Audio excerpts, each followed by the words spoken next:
Es un placer verles y saludarles esta mañana. Vamos a iniciar, si me acompañan orando, por favor. Te damos gracias, Señor. Gracias por la gran bendición, el gran privilegio de tener tu misericordia, tu amor, tu gracia, y que estamos aquí presentes, Señor, honrándote, glorificándote, compartiendo tu día con nuestros hermanos.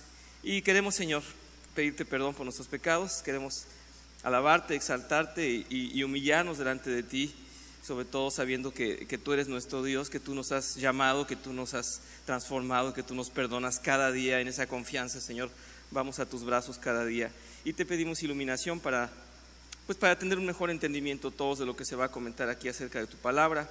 Queremos crecimiento, queremos apegarnos a tu verdad, a ti, a ser más como tú, a ser siervos fieles e ir por aquellos que están viviendo sin ti y llevar el evangelio de la mejor manera y vivirla de la mejor manera también. Te lo pedimos esto en nombre de Cristo Jesús. Amén. Bien, vamos a continuar el día de hoy con esta clase que estamos llevando relativa al Sermón del Monte, y quiero un poquito dar un recuerdo de lo que estábamos haciendo. El autor es Martin Lloyd-Jones, este puritano del siglo antepasado, final del siglo antepasado, y habla acerca de las bienaventuranzas. Dentro del Sermón del Monte, la primera parte que se expone son las bienaventuranzas. Y estamos viendo primero que las bienaventuranzas no son exactamente mandamientos, no son exactamente lineamientos que Dios quiere que sigamos, sino que Dios quiere que los explotemos, que los hagamos salir del corazón, que los saquemos del corazón, porque Él ya nos los dio. Y decíamos que nos dio en la misma, en el mismo paquete de la gracia, en el mismo darnos nueva vida, en esa nueva vida, en ese nuevo corazón, viene integrado todas las bendiciones que nos van a servir como medios de gracia y que ahí están para todos nosotros. Voy a hablar un poquito más de esto, voy a situarlos primero en donde estamos. El Sermón del Monte se expresa en el Evangelio de Mateo. Hay algunas otras concordancias en los otros evangelios, pero está delineado en el Evangelio de Mateo, y dice que el Señor llega al monte, se sienta, se pone delante de la multitud, simplemente habla. En otras imágenes bíblicas hemos visto cómo el Señor habla con autoridad. Por encima de cualquier profeta, Él simplemente habla y la gente calla y la gente escucha. Porque podríamos preguntarnos, ¿cómo es que en el monte Él va a dar un discurso? Pues sí, todos guardan silencio y todos escuchan exactamente lo que Él dice. Así es que está dirigida esta carta a todos aquellos que tienen un nuevo corazón. Yo quiero un poquito decirles que Él no necesita decir: aquellos que vendrán al cielo van a tener que tener estas características. Él simplemente anuncia bienaventurados los pobres de espíritu. Y aquel que oye y se identifica con lo que Él está diciendo, ese soy yo, ese debo ser yo. Así es que en esa perspectiva vamos a situarnos, por favor. Esta es la bienaventuranza que sigue, porque habíamos dicho primero está los pobres de espíritu, después los que lloran, después los mansos y después los que tienen hambre y sed de justicia.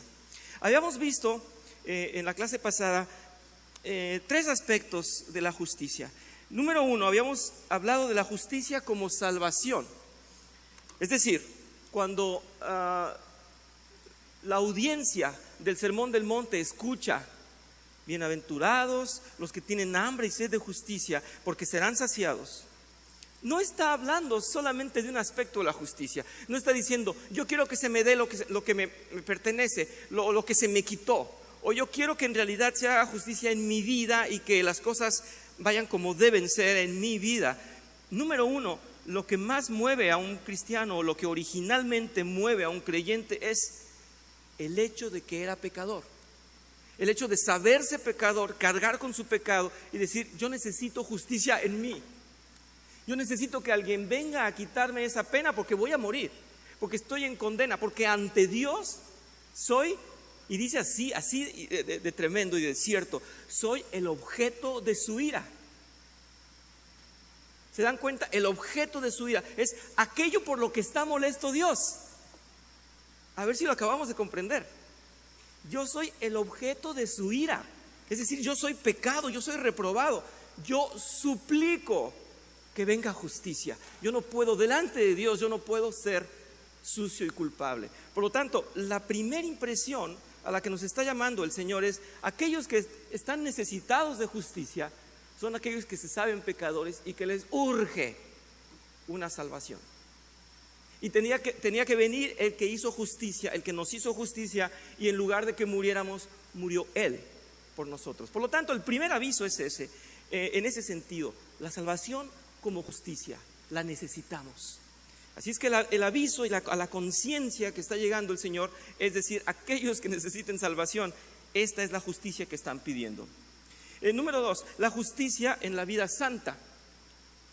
Y bueno, ahí es un poquito ya lo que les estaba yo diciendo de reclamar y de luchar. Pero en este caso, lo primero que vamos a reclamar es lo que nos ha quitado el pecado. El mundo era perfecto, todo funcionaba bien, y el pecado ha venido a destrozarlo todo. Podemos voltear afuera, todo está destrozado por el pecado. Todos los problemas que existen son por el pecado. Y lo que quisiéramos en este mundo es que se corrigiera. Así es que estamos deseosos de que haya una justicia en la vida santa y luchar contra el pecado. Voy a leer un fragmento solamente del autor.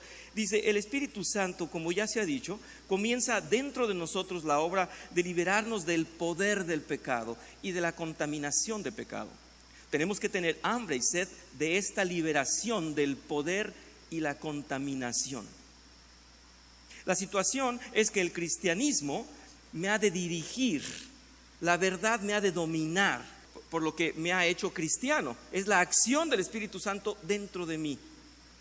Por lo tanto, no es lo que yo quiera, lo que yo busque, lo que yo demande, sino lo que el Espíritu Santo está haciendo dentro de mí, quitando el pecado. Dice el apóstol Pablo: ya no vivo yo, más vive Cristo en mí. Es decir, ya no quiero lo que yo quería, ya no busco mis intereses, ya no voy tras lo que cualquier ser humano quiere, que es el placer de la carne. Lo que quiero es que me mueva Cristo, que Él en realidad busque las cosas santas a las que me he de dirigir y las que voy a anhelar. Entonces, número 1, la salvación me urge, es por eso que necesito justicia.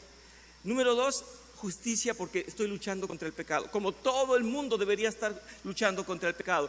Pero ¿qué pasa? Miramos afuera y el inconverso dice: la estamos pasando súper bien. Qué rica la corrupción porque me beneficia. Es triste porque independientemente de los gustos y las experiencias y las convicciones políticas, cuando yo hablo muchas veces, escucho hablar a alguien con una inclinación política, resulta que le conviene porque su familia tuvo un buen puesto en el gobierno, ¿verdad? En general eso es lo que pasa, que la gente se inclina porque le dieron algo, no porque hizo bien al mundo. No porque trae buenos planes para el pueblo, no, porque a mi familia le beneficia, porque me dieron un mejor puesto. ¿Se dan cuenta? Entonces, no estamos buscando, no tenemos sed de justicia humana, sino sed de justicia en el orden de Dios. Entonces es otro nivel, es otra perspectiva. Mingo, por favor, gracias a que atiendas a Lupita en ese comentario. Gracias, Lupita. Buenos días. Buenos días. Ahorita que mencionaste la palabra política, me viene a la mente el Luis Donaldo Colosio, que en uno de sus mítines y sus discursos dijo que el pueblo tiene hambre y sed de justicia. Obviamente pues viene de un contexto católico, o sea, conocía de la palabra, pero pues obviamente el hombre nunca va a hacer la justicia de Dios si no está el Espíritu Santo del Señor, si no lo mueve el poder de Dios, porque pues sí nos podemos tomar de la Biblia el contexto, pero si no está el Señor con él, si no se vive realmente como Dios manda, difícilmente el hombre va a poder hacer algo por la humanidad, por el pueblo. Nada más ven sus propios intereses. Así es. Pero quieren ganarse al pueblo con discursos así. Cualquier presidente, cualquier político. Sí. Si realmente Dios no está con ellos, si realmente no son movidos por el Señor, por su Espíritu Santo, el hombre nada más piensa en su beneficio, no en el prójimo. Gracias, Lupita. Sí. Entonces, solo movidos por el Espíritu Santo, ¿verdad? Vamos a buscar ese orden de Dios que traería o que trae bienestar en el mundo. Muy bien. Bueno, pues ese es el segundo aspecto, la justicia. Y estábamos ya por terminar esta parte que dice, la justicia trae felicidad. Voy a hacer una reflexión nada más para cerrar con este punto de la justicia. Dice que primero busquemos la justicia y la felicidad vendrá. Y lo que hace en realidad el hombre sin Dios es buscar primero su felicidad, porque cree que así se va a hacer justicia, pero es todo lo contrario, porque el buscar su beneficio puede aplastar a los demás.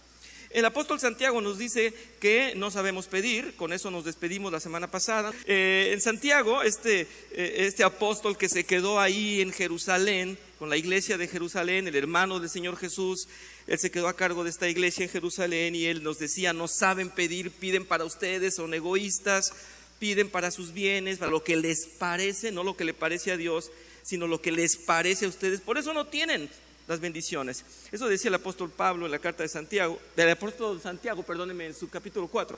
Y Pablo sí nos dijo en Romanos, nos dio una regañada tremenda, decíamos la semana pasada, cuando nos habla de las corrupciones, y dice, ustedes han elegido su propia inteligencia a mi sabiduría. Dice Romanos 1, es extenso lo que nos dice, es bárbaro lo que nos dice, ustedes quisieron hacer lo que ustedes estaban deseando y los entregué, dice el Señor, los entregué a sus perversiones y ahora sus perversiones dan fruto de algo que es su propio castigo. Y decíamos acerca de la homosexualidad, el hecho de practicar la homosexualidad era vergonzoso porque era castigo de Dios, ¿verdad?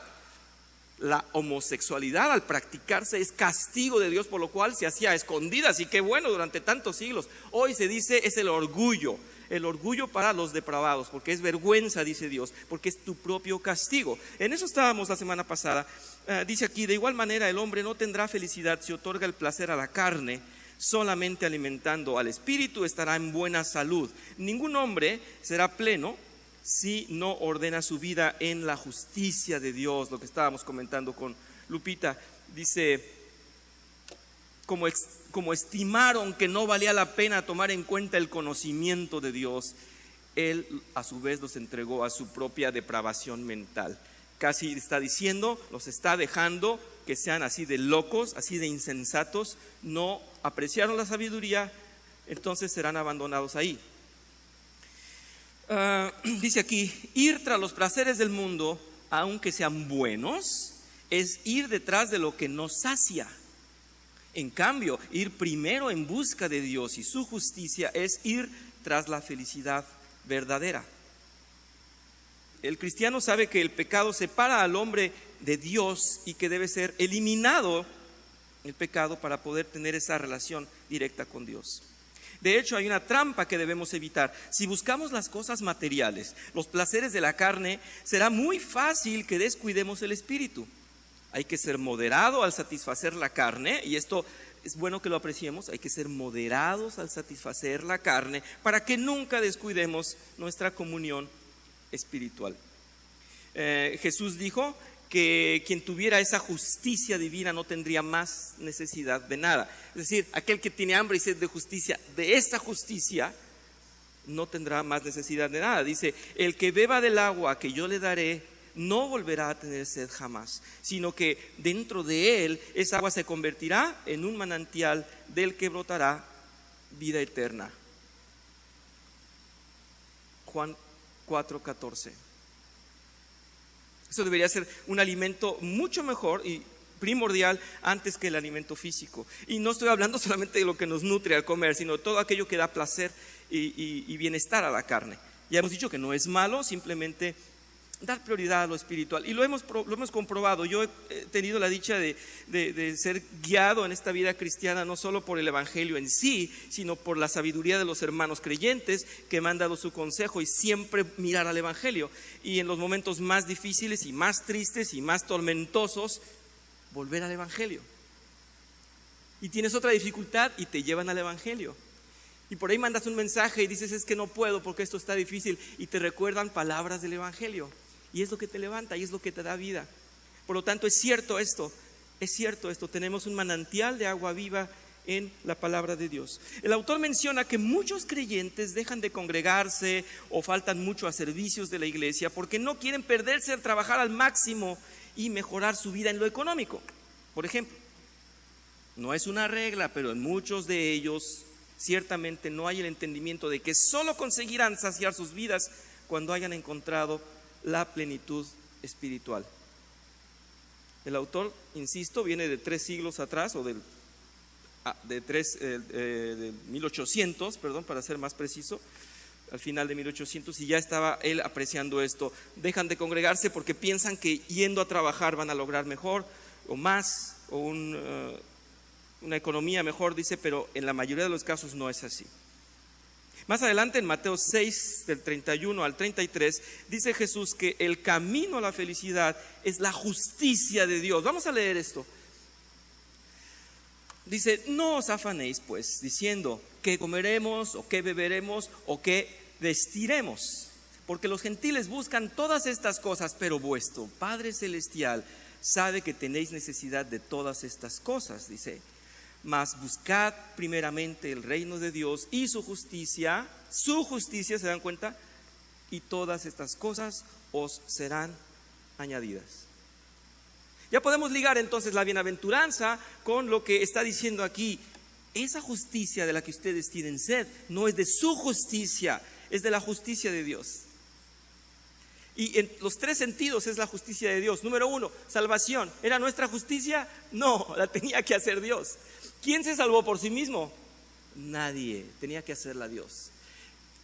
Cuando estamos luchando contra el pecado, ¿vamos a poder nosotros o teníamos que tener a Dios que nos limpie de pecado? Es la justicia de Dios. No es lo que reclamemos nosotros, es hacer la justicia de Dios. Esa es la respuesta a las bienaventuranzas. Por lo tanto, no estaba dirigida esta carta, este mensaje, este sermón del monte a cualquier humano, al que estaba nadando en el mundo feliz. No, es al cristiano. Por eso decimos, el sermón del monte es específicamente para el cristiano. Voy a terminar un poco y les voy a hacer un breve comentario después. Dice: en la iglesia se habla entre los hermanos de las luchas espirituales, de las glorias y triunfos que el Señor manifiesta en nuestras vidas. Compartimos testimonios y aprendemos a convivir con nuestros hermanos, quienes inspiran a otros y son inspirados a su vez en un modelo de vida cristiana. Si no sentimos esa hambre y angustia, sedientos por ser más como Cristo, no estamos experimentando lo que un verdadero cristiano experimenta.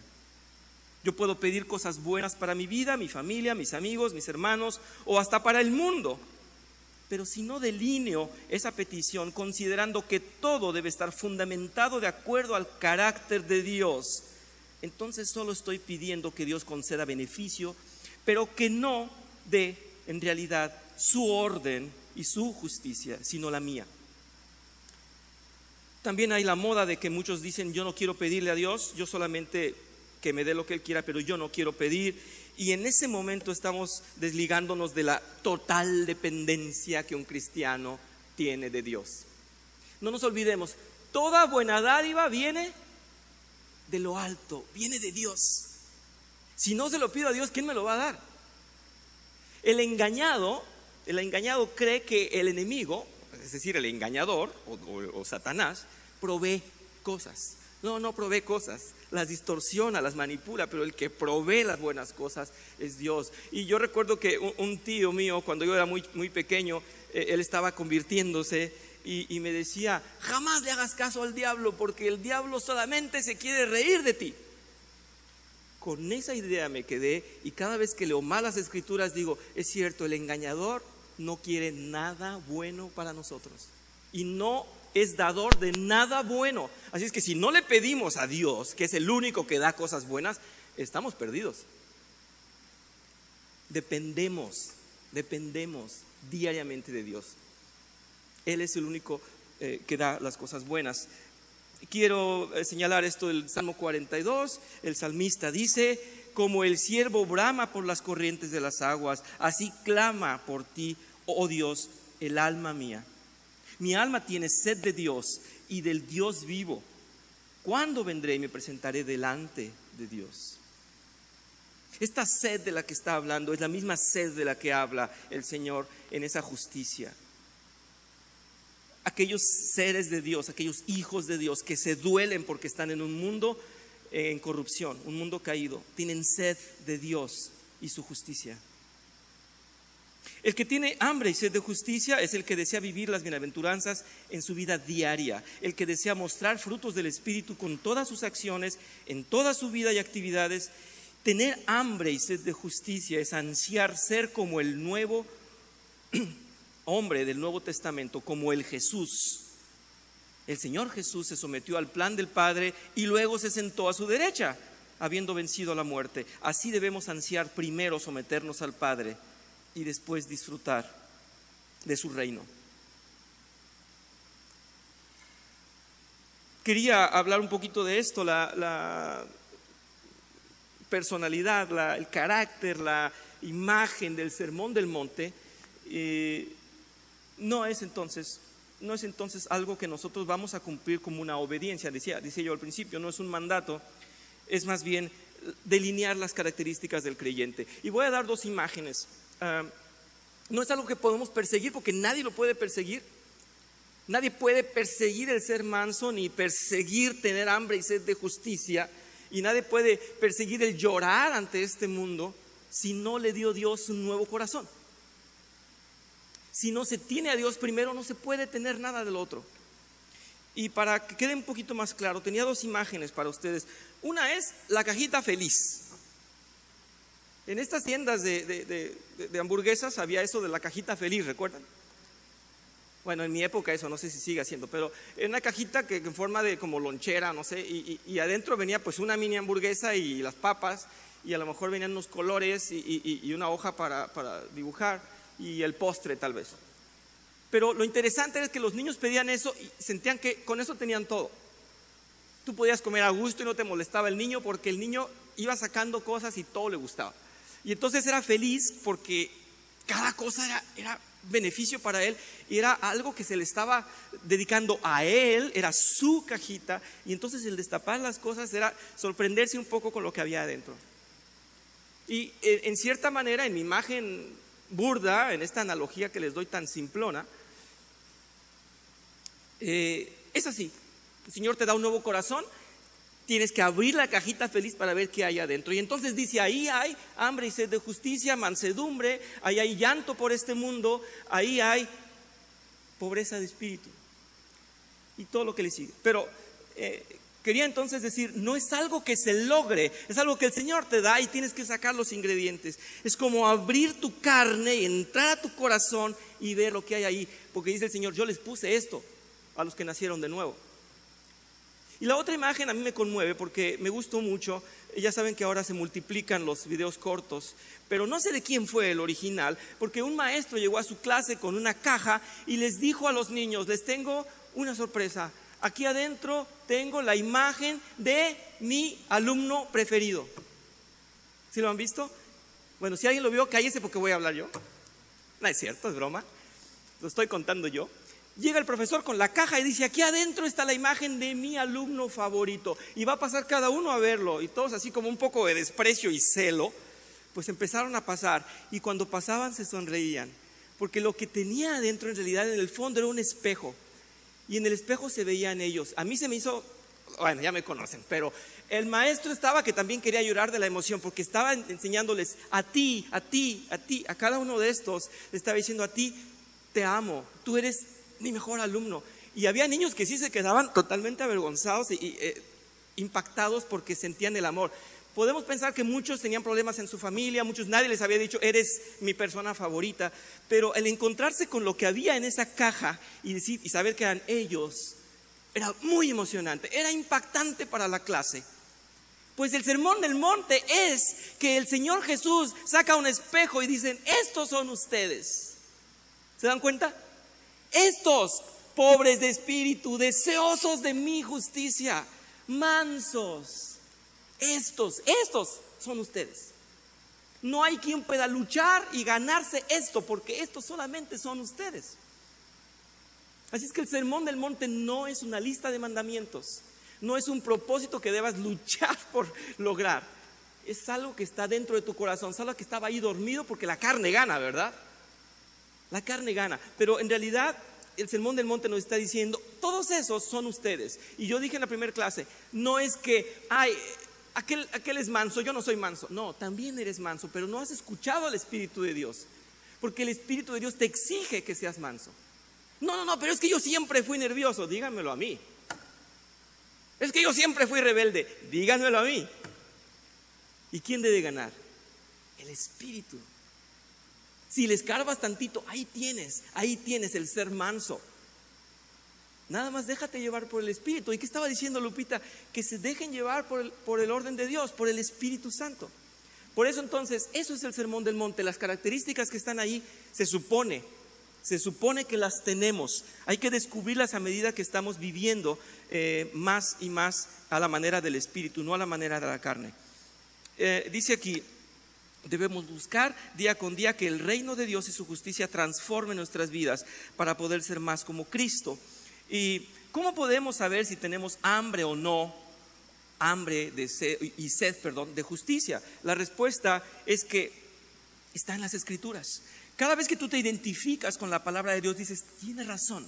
Es que Dios tiene razón. Voy a leerles esto, dice el autor. Se puede complementar las biografías bíblicas con la lectura de la vida de algunos de los grandes santos de la iglesia. Él está hablando de todo lo que podemos leer de Abraham, de todos los profetas, de todos los hijos de Dios. Dice, usted puede complementar todo eso, y está siendo muy cuidadoso, pero dice, con libros acerca de San Agustín, de Lutero, de Calvino, de Juan Knox. Podemos seguir mencionando un montón. Y dice, usted se va a maravillar con el avivamiento evangélico, con John Wesley, con este otro George Whitefield. Y dice, usted se va tal vez a motivar por muchos de ellos, pero no quedarían, dice, espacio tal vez, no quedaría espacio para tal vez mencionar a todos los hijos de Dios transformados. Dice, pero ellos solamente disfrutaron de esta plenitud. ¿Cómo? Leyendo las Escrituras. Si usted ve a un hombre grandioso que en realidad le impactó con su predicación, leyó las Escrituras. Y es lo que estaba diciendo hace un momento. Estás destrozado, estás ahí que no encuentras salida, lees las Escrituras y te da vida. Ese es el Evangelio. El cristianismo es aquello que transforma por medio de la revelación de Dios. No es un esfuerzo humano que vamos a hacer para ser misericordiosos, generosos y tener buen corazón, sino que es algo que ya nos transformó desde antes. Aquí estamos solamente para ser despertados por ese Sermón del Monte. Cuando se nos ha presentado la doctrina de la salvación, vean qué interesante, por gracia, no comprendemos cómo es que somos salvos gratuitamente. ¿Y qué decimos? Habrá que hacer algo para merecerla, ¿verdad? Cuando recién llegamos a la iglesia nos dicen, eres salvo por gracia. ¿Y qué decimos primero que nada? En serio, yo vengo del catolicismo. Yo digo, no, algo hay que hacer. ¿No les pasó? Bueno, a muchos de ustedes no. A mí sí. Oye, pero es que ya eres salvo por gracia. Bueno, pero algo tengo que hacer. No, ya eres salvo. Pero vean el contraste, dice el autor. Esto es una nota de él, no mía, Dice, pero cuando una vez convertidos nos demandan ser como Cristo, decimos, ay no, está imposible. ¿Ven el contraste? Es decir, la gracia, el regalo de la salvación no nos cuadra. ¿Cómo es que no voy a luchar por algo? Pero ya que estás ahí que dices, ok, bueno, pues sí, la recibí por gracia. Y ahora te dicen, ahora esfuérzate por ser como Cristo. Ay no, mi carne no me deja. ¿Qué está comprobando? Que éramos incapaces de pagar el precio de la aceptación de Dios. Estoy tratando de resaltar el sentido de justicia al que nos está llamando el Sermón del Monte. En realidad, siempre estamos deseando que se nos haga justicia. Siempre, y no vamos a parar de dejar que se nos haga justicia. Y todo reposa en Cristo. Y la vida tuya, la de cada uno de ustedes, hermanos, está reposando solamente en Cristo, solamente en la solución que Él presenta. No había otra, ni había ni habrá otra. Voy a hacer unas preguntas, tal como lo hace el autor, para que quede completo el capítulo. Dice, ¿estamos llenos? ¿Hemos conseguido satisfacción? ¿Estamos conscientes de nuestra relación con Dios? ¿Estamos tranquilos porque se manifiesta en nuestra vida el fruto del Espíritu? o nos preocupa, tenemos amor a Dios y al prójimo, gozo y paz, necesitamos paciencia, bondad, amabilidad, o la estamos manifestando y entonces tenemos realmente mansedumbre, fe y templanza. En realidad el autor está haciendo un contraste con lo que pudiéramos desear y podemos conseguir y podemos ejercer y podemos practicar. Él dice que podemos practicar la fe y la templanza, que podemos pedir al Señor por ello, pero que podemos ya manifestarla como hijos de Dios. En otras palabras, Él trata de despertarnos, está diciendo, todos estos elementos están en ustedes, que salgan, que se muestren. ¿Disfrutamos de una paz con Dios?, pregunta el autor. ¿Nos alegramos siempre en el Señor? O a veces sí, a veces no. Y eso es importante. Estas son las pruebas a las que debemos someternos. Si no disfrutamos de estas cosas, la única explicación es que no tenemos verdaderamente hambre y sed de justicia.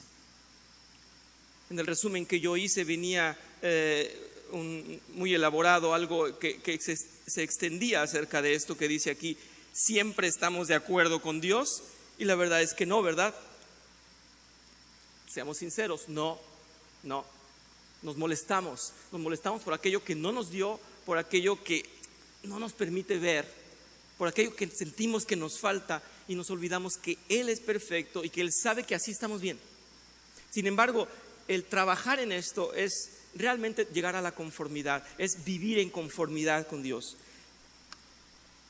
No sé si hay comentarios hasta ahora, voy a continuar, si les parece, con la próxima bienaventuranza.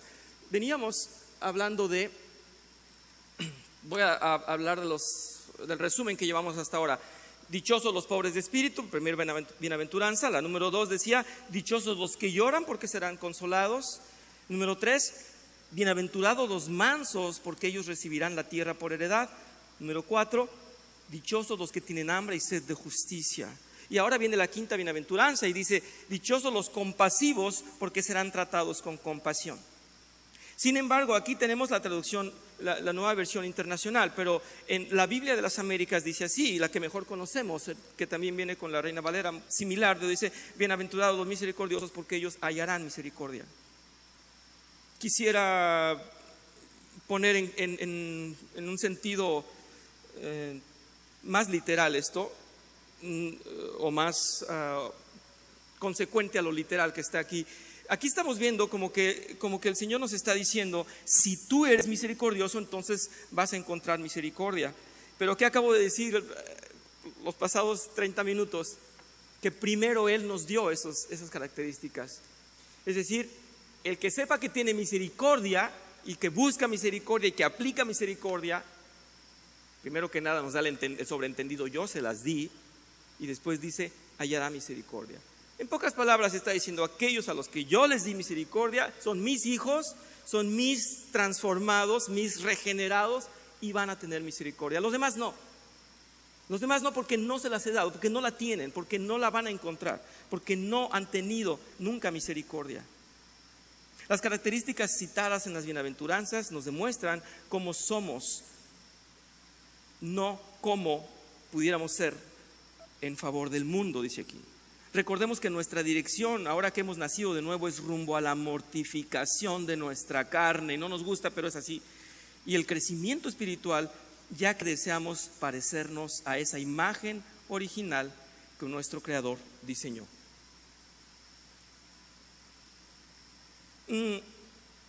Voy a decir esto, si no alcanzamos a comprender esto, pienso que pudiéramos estar en un conflicto. Siempre estamos pensando que yo busco y yo obtengo, y yo quiero ser misericordioso y entonces Dios va a tener misericordia de mí. Pero insisto, nadie puede ser movido por un deseo de ser misericordioso si no lo tiene en el fondo. Vamos a presentar, voy a leer para ustedes esto que dice Gálatas 20:20. Dice, y está hablando el convertido: he sido crucificado con Cristo, y ya no vivo yo, sino que Cristo vive en mí. Lo habíamos citado antes. Lo que ahora vivo en el cuerpo, lo vivo por la fe en el Hijo de Dios, quien me amó y dio su vida por mí. Las últimas líneas, tuvo misericordia, ¿verdad? Él me amó y dio su vida por mí. Es decir, primero Él mostró su misericordia. Primero Él me dio misericordia. Así es que cuando dice, por eso estoy insistiendo en esto, cuando dice, bienaventurados los misericordiosos porque ellos hallarán misericordia. Qué curioso porque la Biblia casi nos está hablando al revés. Si lo leemos al revés tiene más sentido bíblico. Así es, primero les di misericordia y después son misericordiosos. ¿Se fijan en esto? Es súper interesante, pero a nivel teológico esto es cíclico. No sé si haya preguntas acerca de esto, pero es muy interesante para mí. Yo a veces me sorprendo porque no es tan interesante para otros, bueno, pero es así. Primero Dios tuvo misericordia por nosotros y entonces ese fruto, o sea, nosotros buscaremos misericordia. ¿Cómo? Ahí viene lo interesante, aplicándola. Pero es así, así es que si les parece que estoy tal vez perturbando su mente, pues puede ser, pero la Biblia dice así. Sí, me quiero adelantar un poquito, pero es cuando nos enseña el Padre Nuestro y así como nosotros perdonamos, está invertido, si nos damos cuenta es cíclico, es muy interesante, pero no esperen que alguien pueda conseguirlo por sí mismo. Vamos, hermana Vicky. Bueno, reforzando lo que acabas de decir, hermano, gracias, en Hebreos 13 del 18, para que tenga más contexto. Ajá. Dice, oren por nosotros porque estamos seguros de tener la conciencia tranquila y queremos portarnos honradamente en todo. Les ruego encarecidamente que oren para que cuanto antes se me permita estar de nuevo con ustedes. El Dios que da la paz levantó de entre los muertos al gran pastor de las ovejas, a nuestro Señor Jesús, por la sangre del pacto eterno, que Él nos capacite en todo lo bueno para hacer su voluntad y que por medio de Jesucristo Dios cumpla en nosotros lo que le agrada. A Él sea la gloria por los siglos de los siglos. Amén. Bueno, en realidad nosotros no podemos hacer absolutamente nada si el Señor no nos capacita. Desde el mismo momento en que Él nos trae a sus pies, pues Él nos va enseñando, y así lo decías ahorita, ¿no? El Padre Nuestro, ¿cómo oramos? Pues pidiéndole a Él, ¿verdad? Él nos va enseñando cómo caminar. Cuando empezamos a caminar con Él, cómo debemos de conducirnos. Cuando vamos madurando, qué es lo que debemos de hacer, cómo debemos de testificarles a aquellos que están llegando.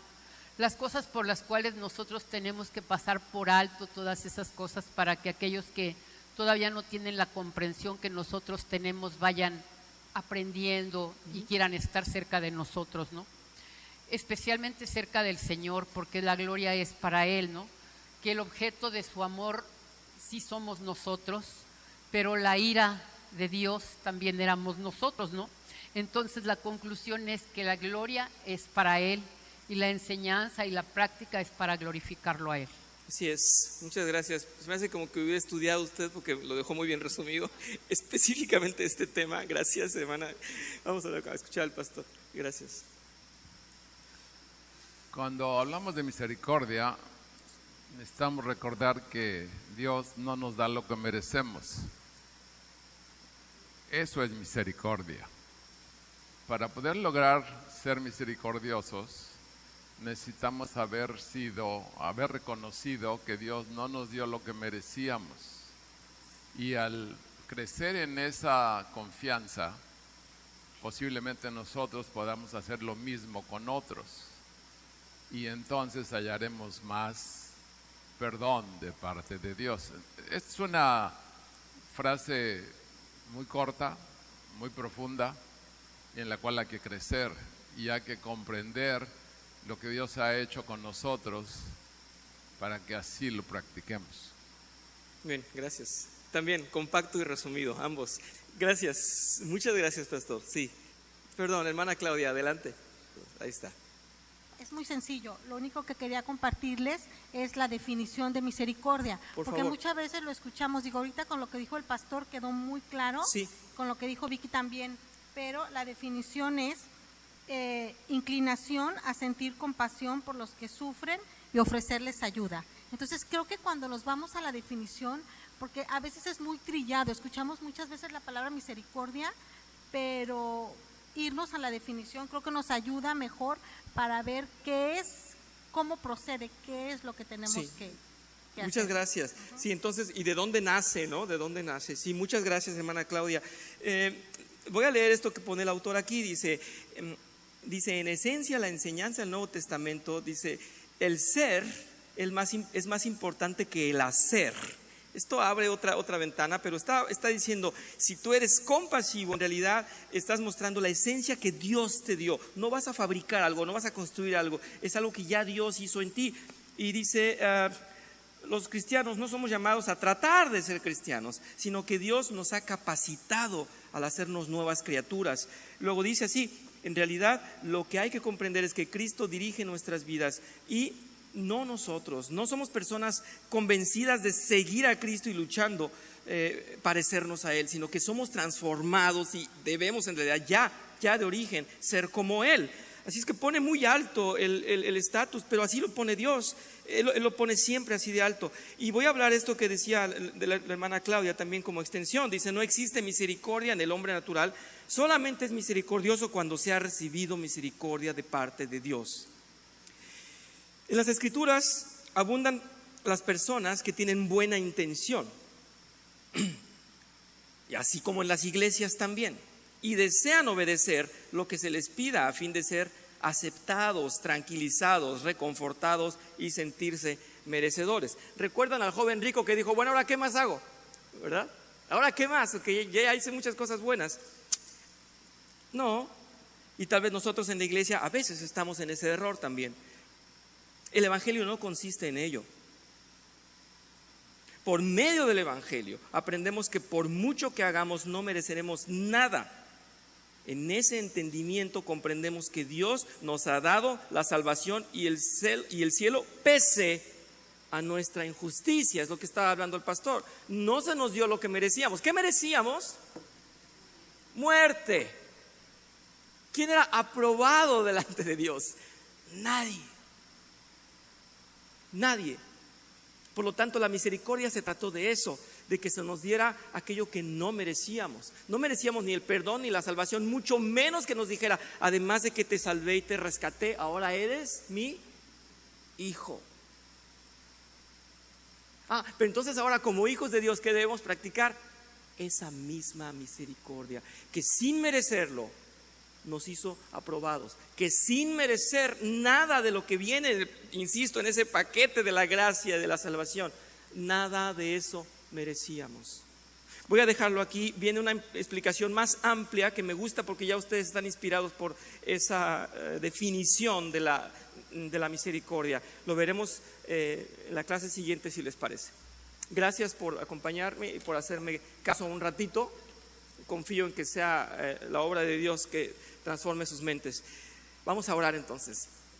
Te damos gracias, Señor, porque nos muestras tu gran compasión, tu misericordia. Gracias por recordarnos y refrescarnos en este sermón del monte, haciéndonos emocionarnos, porque estás presentando un espejo delante de nosotros y parece que lo tenemos tan escondido ahí, pero todo eso que es el nuevo corazón viene con tantas cosas que a veces olvidamos porque estamos distraídos en nuestra carne. Pero gracias, Señor, porque nadie más pudo haber provisto a nuestro corazón de tales características. Un corazón nuevo para un ser nuevo que quiere adorarte, quiere manifestarse como tu Hijo y reflejar al mundo quién somos desde el fondo de nuestro corazón. Queremos honrarte y glorificarte. Sé con nosotros, Padre, te lo pedimos en nombre de Cristo Jesús. Amén. Gracias, disfruten su refrigerio.